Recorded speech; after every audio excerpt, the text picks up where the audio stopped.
कला दर्पण न्यूज। 46 कोटींची पाणी योजना वादाच्या भोवऱ्यात 25% कामावरच मुदतवाढीची चर्चा, ठेकेदारावर कारवाई होणार का? हुपरी शहरासाठी मंजूर झालेली महाराष्ट्र सुवर्ण जयंती नगरोत्थान योजनेअंतर्गत 46 कोटी रुपयांची नवीन पाणी पुरवठा योजना सध्या गंभीर वादाच्या भोवऱ्यात सापडली आहे। सुमारे 1.5 वर्षाच्या कालावधीत पूर्ण होणे अपेक्षित असलेली ही योजना अद्याप केवळ 25%च पूर्ण झाल्याची माहिती समोर येते। तरी देखील नगर परिषदेच्या मुख्याधिकाऱ्यांनी आपल्या टिप्पणीत काम प्रगतीपथावर आहे असं नमूद केल्यानं प्रशासनाच्या भूमिकेवर प्रश्नचिन्ह निर्माण झाले आहेत। या प्रकल्पाचं काम मेसर्स आर.के. मधानी या कंपनीकडे देण्यात आलंय। मात्र निविदा, अटी, करारातील कालमर्यादा आणि बार चार्टनुसार अपेक्षित प्रगती न झाल्यामुळे प्रशासनानं दंडात्मक कारवाई करणं अपेक्षित असताना उलट ठेकेदाराला आणखी 1 वर्ष मुदतवाढ देण्याचा प्रस्ताव तयार होत असल्याची चर्चा नगर परिषद वर्तुळात सुरू आहे। त्यामुळे हा निर्णय नेमका कोणाच्या फायद्यासाठी घेतला जातोय असा सवाल उपस्थित होतोय।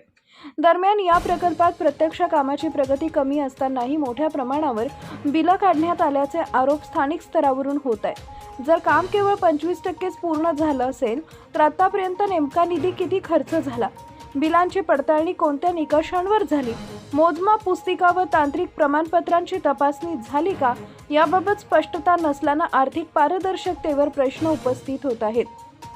दरम्यान कोल्हापूर जिल्ह्यातील काही शहरातील पाणी पुरवठा प्रकल्पांना केंद्र सरकारच्या भांडवली गुंतवणुकीसाठी राज्यांना विशेष सहाय्य 2025 ते 26 या योजनेतून निधी मंजूर करण्यात आलेला आहे।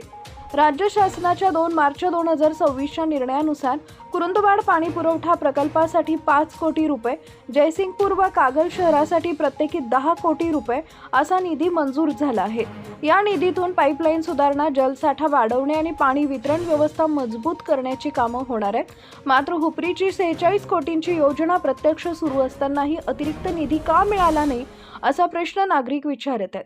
जिल्ह्यातील इतर प्रकल्पांना केंद्र व राज्य शासनाकडून आर्थिक सहाय्य मिळत असताना हुपरी प्रकल्पाची प्रगती कमी असल्यानं तो या निधीपासून वंचित राहिल्याची चर्चा आहे।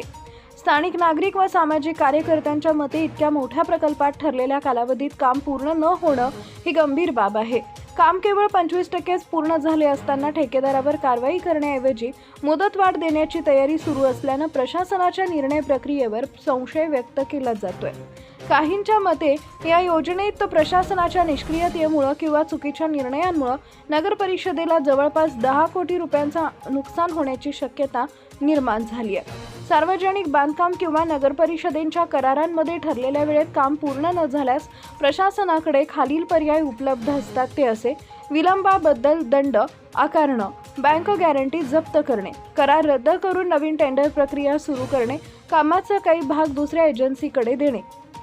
मात्र यापैकी कोणतीही कठोर कारवाई न करता मुदतवाढ देण्याचा प्रस्ताव पुढे येत असल्याने या प्रकल्पातील पारदर्शकतेवर प्रश्न उपस्थित होत आहेत। या पार्श्वभूमीवर हुपरीतील नागरिक आणि काही सामाजिक कार्यकर्त्यांनी या संपूर्ण प्रकल्पाची तांत्रिक व आर्थिक चौकशी करण्याची मागणी केली आहे। तसेच प्रत्यक्ष कामाची प्रगती, आतापर्यंतचा खर्च, बिलाची पडताळणी, मुदतवाढ देण्यामागील कारणं याबाबत नगर परिषद प्रशासनानं सार्वजनिकरित्या स्पष्टीकरण द्यावं अशी मागणी होतीये।